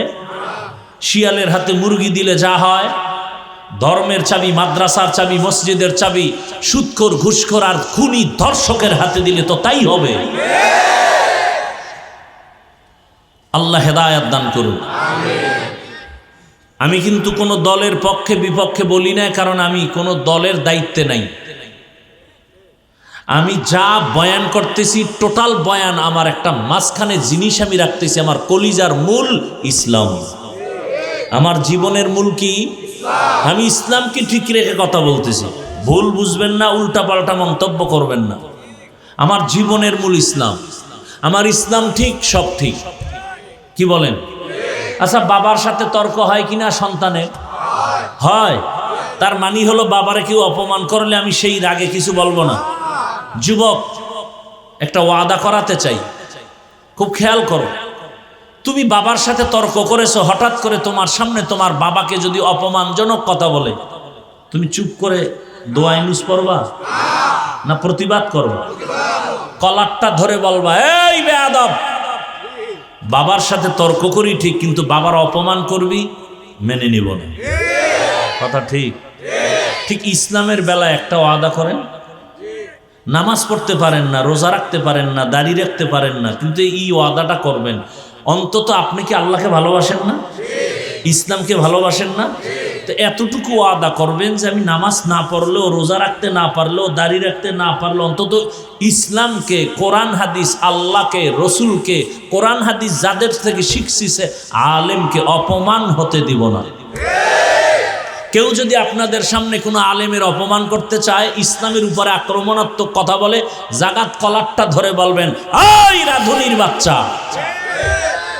কিসের বাচ্চা? শুনতে শুনে গালি, আসলে কোনো গালি না। তোমার মাও রাধুনি, আমার মাও রাধুনি। কথা বলেন, সবার মা রাধুনি না? রাধুনির বাচ্চা, এটা গালি? শুনতে মনে হয় গালি। কলারটা ধরে বলবা, ওই রাধুনির বাচ্চা। আমি দাড়ি রাখতে পারি না, নামাজ পড়তে পারি না, কিন্তু আমি আল্লাহকে ভালোবাসি। আমার আল্লাহ, আমার ইসলাম, আমার কোরআন, আমার রসুল, আমার ওলামা, এদের ব্যাপারে কথা বললে চামড়াটা তুলে ফেলবো। ভয় পাইতেছেন? এখনো ভয় পা? জুলাই স্বাধীন করলেন কি আজীব না? একটু ভয় আছে, যদি ভয় নাই না, একটু তো ভয় লাগে যদি আবার পাথর মারে, যদি আমার সন্তানকে গুম করে, যদি এমনটাই হয়, তা আমি মনে করি জুলাই স্বাধীন কমপ্লিটলি সাকসেস নয়। যেই সফলতা নিয়ে আশা করে স্বাধীন হয়েছে, সে সফলতা আসেনি। আসছে? যদি এসেই থাকে, স্বামীর সামনে স্ত্রীকে ধর্ষণ করা হলো কেন ভোলায়? বাবার সামনে মেয়েকে ধর্ষণ করা হলো কেন বগুড়ায়? বোঝা গেল স্বাধীন কামিয়াব হয়নি। নতুন করে প্রস্তুতি নাও, আর একটা স্বাধীন করতে হবে, চূড়ান্ত সফলতার স্বাধীন। যেই স্বাধীন হলে মা নিরাপদে থাকবে, বোন নিরাপদে থাকবে, স্কুল নিরাপদ, কলেজ নিরাপদ, হিন্দু নিরাপদ, খ্রিস্টান নিরাপদ, ব্যবসায়ী নিরাপদ, চাকরিজীবী নিরাপদ, আলেম নিরাপদ, ছাত্র নিরাপদ। ওই স্বাধীনতার জন্য প্রস্তুতি নাও, আর ওই স্বাধীন হবে চূড়ান্ত সফলতার স্বাধীন, আর ওই স্বাধীন হবে একমাত্র ইসলামের স্বাধীন। কিসের স্বাধীন? আমার কথাগুলো কি উল্টা পাল্টা? ধরায় দাও, এখন কানে ধরে উঠবস করবো। কোন দলের পক্ষে বিপক্ষে বলেছি? আমার মূল কথার মূল কি? ইসলাম। আমি ইসলামের পক্ষে বলতেছি, আমার রসুলের পক্ষে বলতেছি, আমার আল্লাহর পক্ষে বলতেছি, আমার কোরআনের পক্ষে বলতেছি। আচ্ছা 20 বছর মাদ্রাসায় পড়ছি, কয় বছর? আরো বেশি পড়া যায়, পড়ছি কত? 20 বছর। এখন তো আরো শর্টেও পড়া যায়। 20 বছর কেমনে বিছনায় প্রস্রাব করি, সেই থেকে বাড়ি মা বাপ সাইরা মাদ্রাসায় আসছে, কষ্ট করে করে লেখাপড়া করছি। কি কষ্ট এটা বিবরণ দিতে গেলে চোখে পানি চলে আসে। এখন তো একটা জামা পরছি, কালকে আর এটা পরবো না। এক গেঞ্জি আজকে পরছি, কালকে গেঞ্জি আর গায়ে আসবে না। টুপি প্রতিদিন একটা, রুমাল প্রতিদিন একটা, লঙ্গি প্রতিদিন একটা। আর সেই সময়ের এক জামা 150 টাকায় কিনা 2.5 বছর পরছি। এক লঙ্গি ছিঁড়ে গেছে, সেলাই করে পরছি। ভাত খাইছি বোর্ডিংয়ে, 2 বার ভাত দিত, আদা বাটি, সকাল 10টায় আর আসরের পরে। তরকারি কি? পাতলা ডাইল। আর তরকারি সাথে কি? আমার মা বাড়িতে গেছি 4 মাস আগে, তখন প্লাস্টিকের ডিব্বায় পোড়ামরিচ গুঁড়া করে দিছে। আর আব্বাজান আধা কেজি আলু কিনার টাকা দিছে। সে আধা কেজি আলু কিনা ভাতের মধ্যে সিদ্ধ দিতাম, কেটে কেটে নাম লেখে কলম দিয়া। যখন ভাত ডালতো পাক হওয়ার পরে ওই নাম দেখে দেখে আলু নিয়ে আসতাম ভর্তা বানানোর জন্য।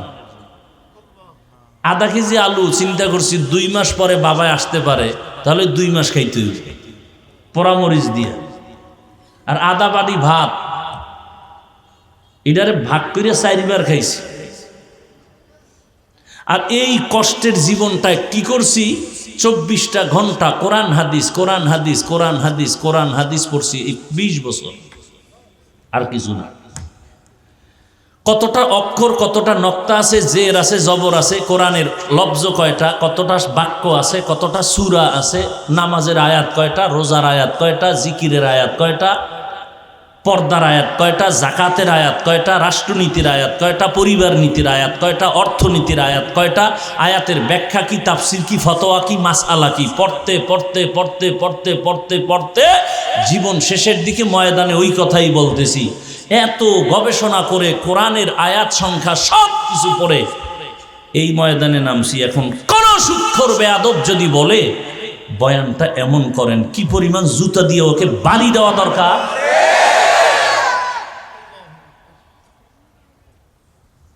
আল্লাহ হেদায়াত দান করে। তা আলেমকে যখন স্টেজে উল্টাপাল্টা করে, আপনারা মোয়া চা বানার মজা নেন। সব ময়দানের মানুষ যদি দাঁড়ায় বলতো, এই বেয়াদব,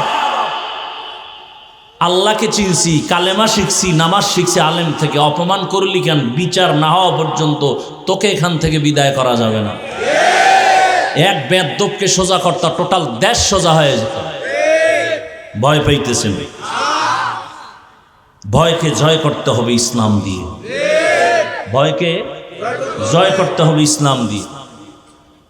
আল্লাহ বুঝার তৌফিক দান করেন। লঙ্গির ভিতরে গোবর লাগছে, গোবর পাক না নাপাক? এই নাপাক দূর করতে কি লাগবে? পানি।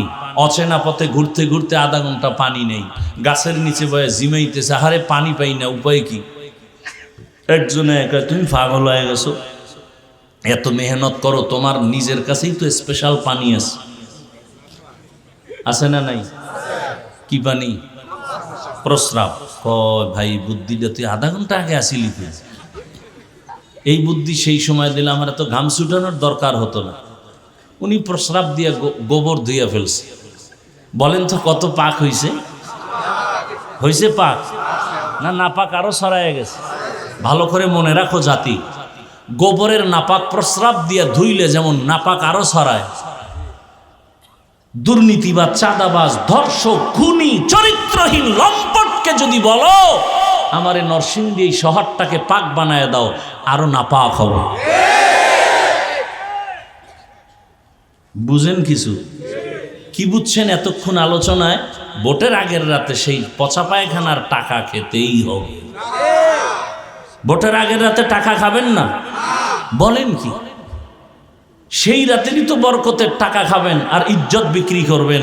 এরপরে দেখবেন একসময় আপনার মাইয়ের উপরে হামলা। কিও কয় ভোটের আগে না তোর মাইয়ার ইজ্জত কিনে নিছি।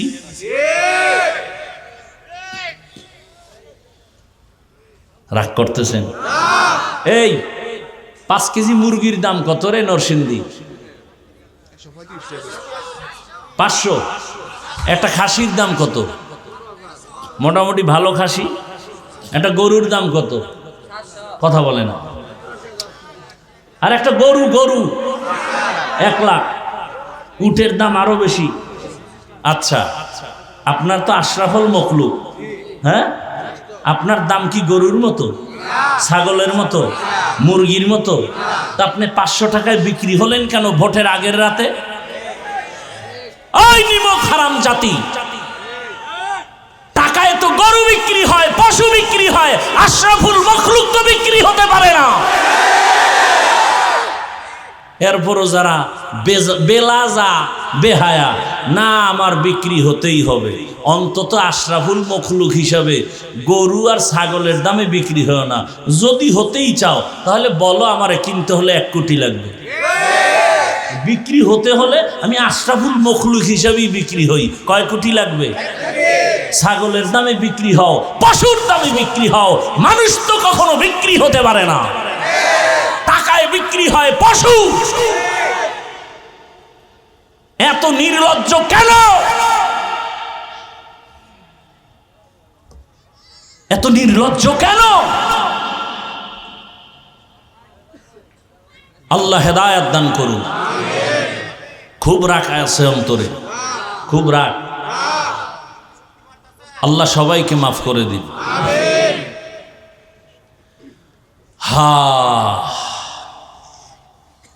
এই বয়ানগুলো ওই দিন কাজে লাগবে যেই দিন পরিবেশ ভালোর মধ্যে ঢুকবেন। নিষেধ আছে না নাই? কেউ করে না? ড্রাইভারও বিড়ি টানে, হেল্পারও কন্ট্রাক্টরে টাকা না থাকলে ধার করে টানে। আমি বাধা দিলে ধোঁয়াটা আমারে মারে।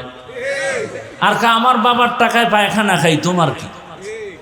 মসজিদে লেখা আছে ধূমপান নিষেধ, আছে? কেউ করে? এর নাম পরিবেশ। বাসে লেখার পরেও করে, ওখানের পরিবেশ কিনা?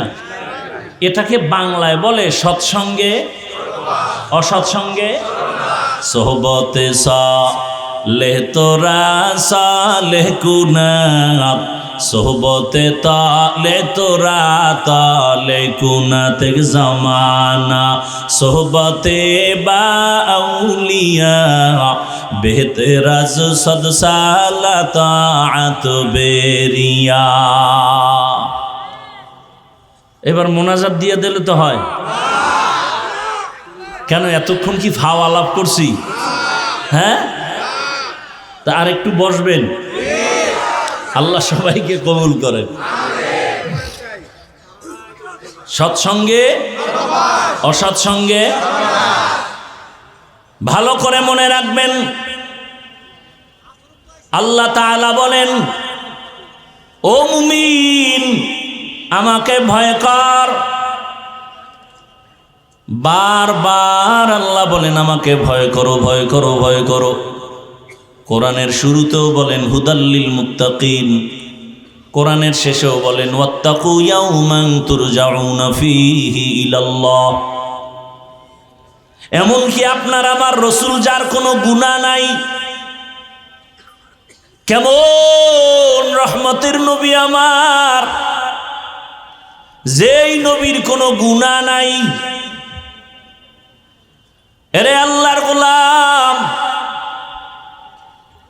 মুসা নবী আল্লাহর বন্ধু, ঈসা নবী আল্লাহর বন্ধু, ইব্রাহিম আল্লাহর বন্ধু, সব নবী রাসূল আমার আল্লাহ তাআলার বন্ধু। আপনার আমার নবীও আল্লাহর বন্ধু। ব্যবধানটা কোথায়? সব নবী রাসূল আমার আল্লাহ তাআলার আশিক, আর আমার আল্লাহ একা হলেন শুধু মুহাম্মদের আশিক। ইমামুল আউয়ালিনাল আখিরিন বহরে সদকা রহমাতাল লিল আলামিন সাইয়্যিদুল কাউনাইন খাতমুল মুরসালিন আখির আমদ বুদে ফখরুল আউয়ালিন। ভাইরা আমার,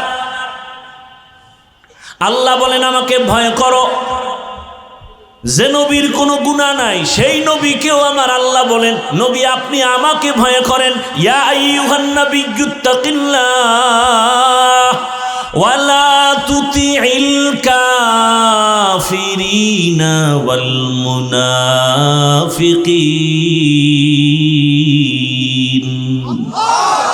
হে নবী আপনি আমাকে ভয় করেন, কাফের মুনাফিকের অনুগত্য করবেন না, অনুসরণ করবেন না। কারণ কাফের মুনাফিক মুসলমানের চূড়ান্ত বন্ধু না দুশমন? ভাইরা আমার, তাহলে এত ভয় করতে কেন আল্লাহ বলেন? এই ভয়ের নাম তাকওয়া, এই ভয়ের নাম খাশিয়া, এই ভয়ের নাম খাউফ। ওয়া আম্মা মান খাফা মাকাম রাব্বিহি ওয়া নাহান নাফসা আনিল হাওয়া ফাইন্নাল জান্নাতা হিয়াল মাওয়া। হর কে দারত খাউফে হকদার দিল মাদাম জান্নাতুল মাওয়া দেহদু রাম কাম জুজবা হকচি জে মখাজ ইনসোজা ফজলে উআ মস্তে দর জুমলা জাহা। খাউফুন মানিও ভয়, খাশিয়াতুন মানিও ভয়। ইন্নামা ইয়াখশাল্লাহ মিন ইবাদিহিল উলামা। দুনিয়াতে আল্লাহর বান্দাদের মধ্যে উলামা, তারা আল্লাহকে তুলনামূলক বেশি ভয় করবেন। ভয় করার মানে কি? যদি আমি প্রশ্ন করি মাঠে, এই মাঠে আপনারা কারা কারা আল্লাহকে ভয় করেন? যদি প্রশ্ন করি সবাই হাত উঠায় বলবে আমরা ভয় করি। যদি বেশি চালাক হয় দোনো পা আলগি দিয়ে বলবে আমরা চার হাত পা আল্লাহকে ভয় করি। চালাক বলবে হুজুরদের থেকে ভয় করি। অথচ এখানে এমনও ভয় করনেওয়ালা বান্দা আছে নামাজ নাই, নামাজ পড়ে না, তারপরে বলে আল্লাহকে ভয় করি। আর আমি নামাজ পড়িয়া বলি আল্লাহকে ভয় করি। আপনি রোজা রেখে বলেন আল্লাহকে ভয় করি, আমি রোজা রেখে বলি আল্লাহকে ভয় করি। আপনি হারাম খানার বলেন আল্লাহকে ভয় করি, আমি হালাল খেয়ে বলি আল্লাহকে ভয় করি। দুই ভয় কি সমান? মূলত আপনি ভয় করেন না। কারণ কি? ভয়টা কি জিনিস আসলে বুঝেনই নাই। একটা সন্তান মা বাবাকে ভয় করে, প্রমাণ কি? বলে মা বাবার সামনে অন্যায় করে না। প্রমাণ কেন করে না? বলে শাস্তির ভয়, মাইরের ভয়। একটা ছাত্র শিক্ষকের ভয় করে, প্রমাণ কি? বলে শিক্ষকের সামনে অন্যায় করে না। কারণ কি? বলে শিক্ষকের শাস্তির ভয় করে না। ঠিক এই দুনিয়ায় কোনো মানুষ যদি আমার আল্লাহকে আসলেই ভয় করেন, গলায় ছুরি লাগাবে, দাড়ির মধ্যে অস্ত্র লাগাবে না।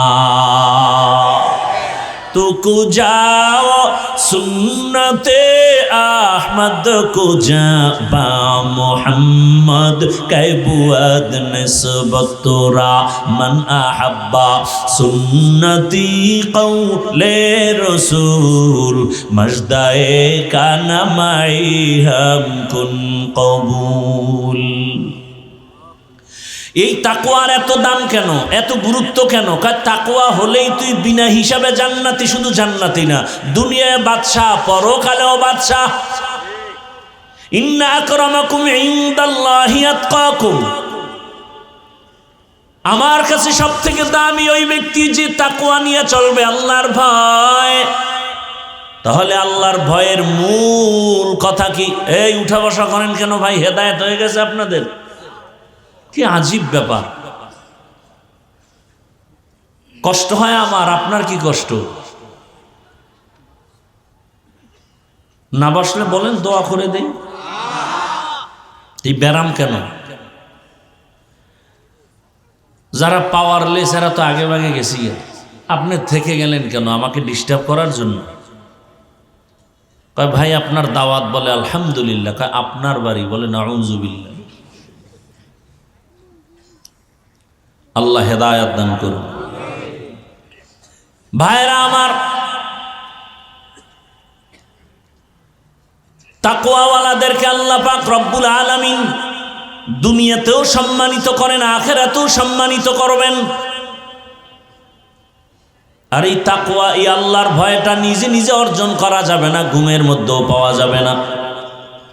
আল্লাহর এই ভয় বা তাকওয়া যদি অর্জন করতে চাও, قال النبي صلى الله عليه وآله وسلم লিকুল্লি শাইইন মাদিনুন মাদিনুত তাকওয়া কুলুবুল আরিফিন। ভালো ভালো জিনিস রাখার গোডাউন আছে, ফ্যাক্টরি আছে। তাকওয়ার গোডাউন হলো আল্লাহর ওলিদের কলব, আল্লাহওয়ালাদের দিল বা কলব হলো তাকওয়ার গোডাউন। তাদের সাথে লাইন লাগাও, সংযোগ লাগায় দাও, মেলার মতো মিলে যাও। এই পরিমাণ মিলো যে তাদের রঙে তুমি রঙিন হয়ে যাও। খালিতুহুম লিতাকুনু মিসলাহুম, এমন ভাবে তুমি আল্লাহওয়ালাদের সাথে মিলো যে তার রঙে তুমি রঙিন হয়ে যাও। এমন রঙিন হও, রাস্তা দিয়া আশরাফ আলী থানবী হাঁটেন, পাশে খলিফা আজিজুল হাসানও হাঁটেন। চিনা যায় না কে আশরাফ আলী কে আজিজুল হাসান, কারণ দুজনার টুপি এক, পোশাক এক। আল্লাহর মোহাব্বতের রাস্তায় দুজনে এমন ভাবে মিলো, মেলার মতো যদি মিলতে পারো, তোমার ভেতরে তাকওয়া চলে আসবে। নেক নজরটা যদি লেগে যায়, কারণ আল্লাহওয়ালাদের নজরের মধ্যেও পাওয়ার, আল্লাহওয়ালাদের চাহনির মধ্যে পাওয়ার। আল্লাহ তাআলার নবী বলেন, ক্বালান নবিয়্যু সাল্লাল্লাহু আলাইহি ওয়া আলিহি ওয়াসাল্লাম, ইত্তাকু ফিরাসাতাল মুমিন ফাইন্নাহু ইয়ানজুরু বিনূরিল্লাহ। আল্লাহর ওলি যারা আরিফিন, এদের কলবের পাওয়ার বড় কঠিন, এদের নজরে পাওয়ার লাগানো। তোমরা যা দেখো না তারা তা অনেক কিছু দেখেন। তুমি দেখো না কেন, তিনি দেখেন কেন? বলে নিজের চামড়ার চোখে দেখেন না, আল্লাহর দেওয়া নূরের আলো দিয়ে তারা দেখেন। আউলিয়ারা কারে ওকবা ইখতিয়ার, জাহেলারা কারে দুনিয়া ইখতিয়ার। আল্লাহওয়ালা রাতারাতি হওয়া যায় না। এরা তাকওয়ার উপরে মুজাহাদা করেন, মুরাকাবা করেন, এত পরিমাণ প্রচেষ্টা চালান। আল্লাহকে পাওয়ার জন্য রাত নাই, দিন নাই, ঘুম নাই। খানা খাইতে গেল আমার আল্লাহর মোহাব্বত, খায় খায় লোকমা দেয়, আবার নিঃশ্বাস ছাড়ে, মনে হয় যেন বাড়ি পাইছি, গাড়ি পাইছি, স্ত্রী পাইলাম, সন্তান পাইলাম, টাকা পয়সা পাইলাম। কিন্তু যে আমারে বাড়ির মালিক বানাইছেন, টাকার মালিক বানাইছেন, তারে এখনো পাইলাম না। ওই মালিকের তো এখনো পাই নাই। ছেলেরে পাইলাম, মেয়ে পাইলাম, টাকা পয়সা সব, ক্ষমতাও পাইলাম, সম্মানের চেয়ার পাইলাম, কিন্তু আমার এই সম্মানের চেয়ারে কে বসাইছেন? ওই মালিকের এখনো চিনলাম না। ওই মালিক আমার কত সুন্দর। বান্দা ভাবতে ভাবতে ভাবতে ভাবতে এমন একটা হালাত তৈরি হয়, তেরা আয়না আলমে রঙ্গ বু হে, তেরা আয়না আলমে রঙ্গ বু হে, जिधर दिखता हो उधर तू ही तू है। আল্লাহর মোহাব্বতের বান্দা। দুনিয়ার সবাই তো যেই জিনিস চায় ওই জিনিসের পেছনে দৌড়ায়। মূলত দুনিয়ার সবাই পাগলের মতো দৌড়ায়। কেউ টাকার পেছনে পাগল হয়ে দৌড়ায়। কেন বলে টাকার পাগল? কেউ ক্ষমতার পেছনে দৌড়ায়, এত দৌড়ায়, খানার মধ্যেও মন নাই। ক্ষমতা কারণে ক্ষমতার পাগল। আর দুনিয়াতে একদল মানুষ এই ক্ষমতার পেছনে দৌড়ায় না, টাকার পেছনে দৌড়ায় না, নারীর পেছনে গাড়ির পেছনে দৌড়ায় না। এই বান্দা মনে মনে জানি কারে খুঁজে আর দৌড়ায়। ও কেউরে খুঁজে না, ও খুঁজে আমার মালিক। আমার মালিকের তো এখনো পাইলাম না। এত সুন্দর চেহারা যিনি আমারে বানাইছেন, আবার আপনার বানানো চেহারাটা এত সুন্দর, বানানেওয়ালা তিনি না জানি আরো কত সুন্দর। আরে আমার একটা কণ্ঠ দান করেছেন এত সুন্দর, যিনি কণ্ঠ দান করেছেন তিনি না জানি আরো কত সুন্দর। বান্দাগুলো ভাবে আর মনে মনে তালাশ করে। ওই আসল সুন্দর মালিকের যদি পাইতাম, আসমান এত সুন্দর, বানানেওয়ালা মালিক জানি আরো কত সুন্দর, জমিনটা এত সুন্দর, বানানেওয়ালা মালিক জানি আরো কত সুন্দর। ওরে আল্লাহর আশেক যারা, মালিকের পাগল যারা, ওরা খানা খায় ঠিক কিন্তু মনটা মালিকের দিকেই ব্যাকুল হয়ে থাকে। ওরা ঘুমায় ঠিক কিন্তু ঘুমের মাঝেও মালিকের ব্যাকুল পারা হয়ে থাকে। ওরা খানা খায় কিন্তু মনের ভিতরে আগুন জ্বলে, আমার মালিক আমার আল্লাহকে কখন আমি পাই। দুনিয়ার সব পেয়েছি কিন্তু এখন আমি আমার মালিকরে এখনো পেলাম না। ওরে টাকাও থাকবে না, আজ আমি যেই টাকার পেছনে দৌড়াই, গাড়ির পেছনে দৌড়াই, বাড়ির পেছনে দৌড়াই, এগুলো একদিন শেষ হয়ে যাবে। কত বাড়িওয়ালা বাড়ি রেখে জঙ্গলে দৌড়ায়, কত টাকাওয়ালা টাকা রেখে এখন ফকির হয়ে গেল। কতজনে মা বাবা আপনজন, অনেকে মা বাবা হারায় ফেললো। যে কেউ সন্তানের পাগল, হঠাৎ সন্তান ওই ভূমিকম্পে মরে গেল, কিন্তু ওগুলোর পিছনে দৌড়ায় কি লাভ? এখনো খালি, এক সময় হয়ে যাবে খালি। কিন্তু আসল মালিকের যদি আপন বানাইতে পারো, আমার আল্লাহ বলবেন বান্দা এক সময় তোর আপন ছিলাম, এখনো আপন।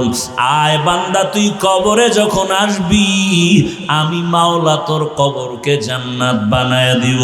তুই যদি এখন এই দুনিয়ার রং তামাশায় পড়িয়া আমি আল্লাহকে ভুলিয়া না যাও, কঠিন কবরে জাহান্নামের আগুন, ওই কঠিন সময়ও আমি আল্লাহ তোমাকে ভুলব না। কিয়ামতের ময়দানে মানুষগুলো সব উলঙ্গ দাঁড়াবে, এমন হালাত হবে, নারীরাও উলঙ্গ, পুরুষেরাও উলঙ্গ, এমন কঠিন হালাত। সূর্যটা নিচে এসে এমন তাপ দেওয়া শুরু করবে, মাটির জমিনটা তামা হয়ে যাবে। জাহান্নামের চিৎকারের আওয়াজ, এমন কঠিন আওয়াজ, হাসরের ময়দানটা থরথর করে কেঁপে উঠবে। এমন অবস্থা হবে, আমার আল্লাহ রাগান্বিত আওয়াজ দিবেন আর বলবেন লিমানিল মুলকুল ইয়াউম লিল্লাহিল ওয়াহিদিল কাহ্হার। এমন এক অবস্থা হবে হাসরের মাঠে, রহমতের নবী কান্না করেন ওই হাসরের মাঠে। এই পরিস্থিতিতে নবীদের কোনো গুনাহ নাই, তারাও কান্নায় বিভোর হয়ে যাবেন। আদম নবী কাঁদবেন, ও আল্লাহ আমার উপায় কি হবে আজ। মূসা নবী কাঁদবেন, আমার উপায় কি। ঈসা নবী কাঁদবেন, আমার উপায় কি। ইব্রাহিম নবী কাঁদবেন, আমার উপায় কি। ও নরসিংদীর বাবারা, নবীরা যদি কাঁদেন, তোমার আমার কি উপায় হবে? ওরে তোমার আমার তো কোনো আমল নাই, নামাজ নাই, রোজা নাই, তেলাওয়াত নাই, জিকির নাই। যতটুকু নামাজ পড়ি সে নামাজের ভেতরে খুশু খুজু নাই। ওরে আমি যদি এই অবস্থায় আমার মালিকের দরবারে দাঁড়াই, আমার মাওলা আর বরদাস্ত করবেন না। আমার আল্লাহ আবার রাগান্বিত হয়ে বলবেন, ওয়ামতাজুল ইয়াউমা আইয়ুহাল মুজরিমুন, এ গুনাহগারেরা নেককারদের থেকে আলাদা হইয়া যা। আজকে আমি নেককারদেরকে আরশে আজিমের নিচে ছায়া দিয়া বসাবো। আমি ওদেরকে জান্নাতের মেহমান খানায় নিয়ে যাব। আর যারা গুনাহগার বেনামাজির দল, আমি আল্লাহ পাক তোদের বাম হাতে আমলনামা দিয়া জাহান্নামের দিকে পাঠাবো। আমার আল্লাহ পাক যাদের বাম হাতে আমলনামা দিবেন, এদের হালাত এমন হবে, আল্লাহ বলবে ওদের বাম হাতটা সোজা ভাবে হবে না, বুকের মাঝে ছিদ্র করে ফেল। ছিদ্র করিয়া বাম হাতটা ঢুকাইয়া পিঠের থেকে বের করে দাও। পিঠের থেকে বের করিয়া পিছনের হাতে যখন আমলনামা দিবেন, আল্লাহ বলবেন ইকরা কিতাবাকা কাফা বিনাফসিকাল ইয়াউমা আলাইকা হাসিবা। ও আল্লাহর বান্দারা, আজকে আমার এত সম্মান, দুইটা চক্ষু বন্ধ করে ফিকির করো রে বাবা। আজকে আমার ডানে কত মুহাব্বতের মানুষ, বামে সামনে পেছনে অভাব নাই, কিন্তু বাবা একদিন তো আমার এই সব সারিয়া বিদায় হয়ে যেতে হবে। আজরাইল যেদিন আমার মাওলার অর্ডার এসে হাজির হয়ে যাবে, আমার গায়ের জামাটা প্লেট দিয়া কেটে কেটে রেখে দিবে, আমার হাতের ঘড়ি আর একজনের হাতে চলে যাবে রে বাবা। আমার আপন বন্ধুটা মোবাইল নাম্বারটা কেটে ফেলবে, আমার আপন জনেরা কাঁদবে, আর বাবা বলবে তাড়াতাড়ি কাফন কিনে নিয়ে আসো। ইমাম সাহেবকে বলবে জানাজা না দিয়া যাইও না, আমার সন্তান দুনিয়াতে বাঁচিয়া নাই।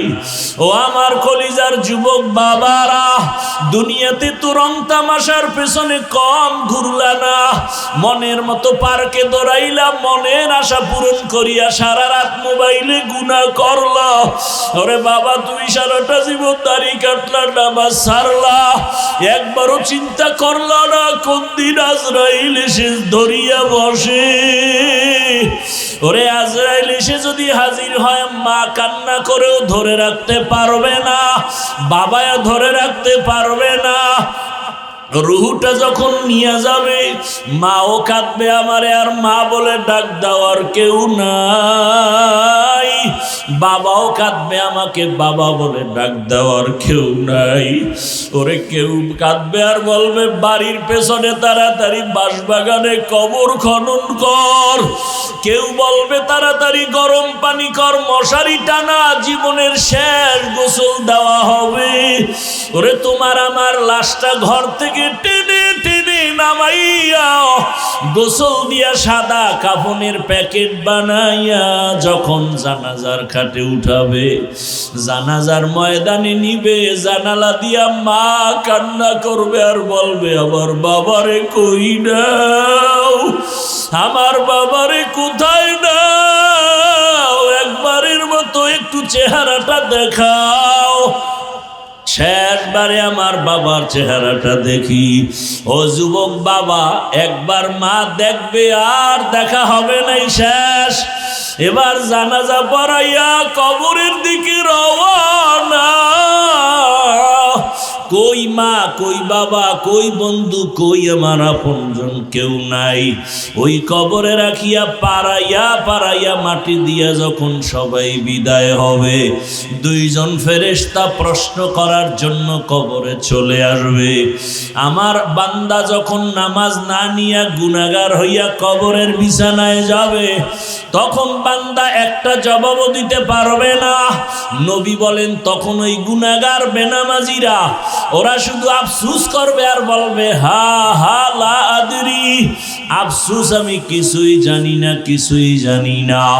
আমার মাওলা তখন রাগ হইয়া কুদরতের আওয়াজ দিয়া বলবে কবরের ফেরেশতা, এই নাফরমানের দুনিয়াতে আমি কত আদর করেছি, আমার দেওয়া সূর্যের আলো, চাঁদের আলো, পানি বাতাস সব নিয়ামত দিলাম, আমার দেওয়া সব নিয়ামত খাইয়া নামাজ পড়ে নাই, রোজা রাখে নাই, তেলাওয়াত করে নাই, পর্দা করে নাই, আলেম ওলামার কথাও মানে নাই, বিরোধিতা করত। এখন আর ছাড় দেওয়া যাবে না, সুযোগ দেওয়া যাবে না। আল্লাহ বলবে ফেরেশতা কবরের সাথে জাহান্নামের সাথে রাস্তা করে দাও, জাহান্নামের আগুন কবরটা ভরিয়া যাবে।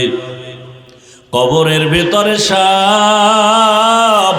আমার আল্লাহ কুদরতের আওয়াজ দিয়া রাগ হয়ে বলবেন কবরের মাটি, এই নাফরমানকে দুই দিক থেকে জোরে জোরে চাপ দাও। এত জোরে চাপ দিবে পাঁজরের হাড়গুলো চুরমার হয়ে যাবে। ওরে কবরের চিন্তায় রসুলের সাহাবী ওসমান রাদিয়াল্লাহু আনহু কান্না করলেন আজীবন। আবু বকরের কান্না, ওমরের কান্না, অথচ তাদের কত সুন্দর ইখলাস তাকওয়া আমল। আপনার আমার তাকওয়া নাই, ইখলাস নাই, আমল নাই, কান্না নাই। আল্লাহর আদালতে এই অবস্থায় গেলে কি উপায়? ও আমার যুবক বাবারা, বৃদ্ধ বাবাজিরা, পর্দার আড়ালের মা বোনেরা, এখনো সময় আছে। আমার মালিকের ডাক দাও, মন থেকে আমার মালিকের ডাকো আর বলো, হে মালিক, জীবনে তো কম দাড়ি কাটলাম না, নামাজ কম সারলাম না, বেপরদায় আড্ডা কম দিলাম না, সারা রাত মোবাইলে গুনাহ কম করলাম না। আজকে থেকে তওবা করলাম। আমার মতো কত জেনারেল লাইনের মানুষ চাকরি করে, ব্যবসা করে, নামাজ পড়ে, আমার কপাল কেন পুড়িয়া গেল? আজকে থেকে আর গুনাহ করব না। মা বাবার দোয়া নিয়া, শিক্ষকের দোয়া নিয়া, ওলামায়ে কেরামের দোয়া নিয়া, নবীর তরিকা মেনে, আদর্শ মেনে চলবো। ওলামায়ে কেরামের দোয়া নিয়া চলবো, পরামর্শ নিয়ে চলবো। আর কোরআন হাদিস ইসলামের বিপক্ষে যাব না। ও আল্লাহর বান্দারা, তওবা করার মতো যদি করতে পারো, আল্লাহ পাক দয়ার দরজা খুলিয়া দিবেন। যদি তওবার নিয়ত অন্তরে থাকে, মুনাফিকি না থাকে, খাঁটি তওবার নিয়তে দুটো হাত আল্লাহকে দেখায় দাও। আয় আল্লাহ, আমাদের তওবা কবুল করে নেন, হাতগুলো কবুল করে নেন। তওবার উপরে মজবুত হইয়া চলার তৌফিক আমাদের দান করেন, আমিন। আলহামদুলিল্লাহি রাব্বিল আলামিন। والصلاة والسلام على سيد الأنبياء والمرسلين وعلى آله وأصحابه أجمعين يا أرحم الراحمين يا أرحم الراحمين يا أرحم الراحمين رب ارحمهما كما ربياني صغيرا رب ارحمهما كما ربياني صغيرا اللهم إنك عفو كريم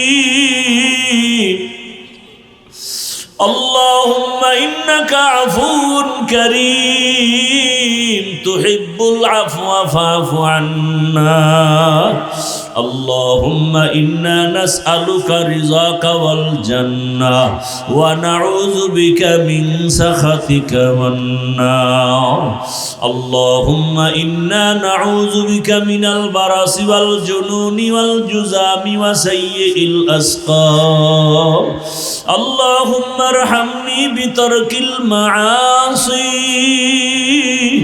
اللهم ارحمني بترك المعاصي اللهم ارحمني بترك المعاصي اللهم إنا نسألك علما نافعا ورزقا واسعا وشفاء من كل داء ও দয়ার মালিক, কুদরতের নজর দিয়া তাকায় দেখি, এই গভীর রাত বাড়িওয়ালাদের সব দরজাগুলো বন্ধ,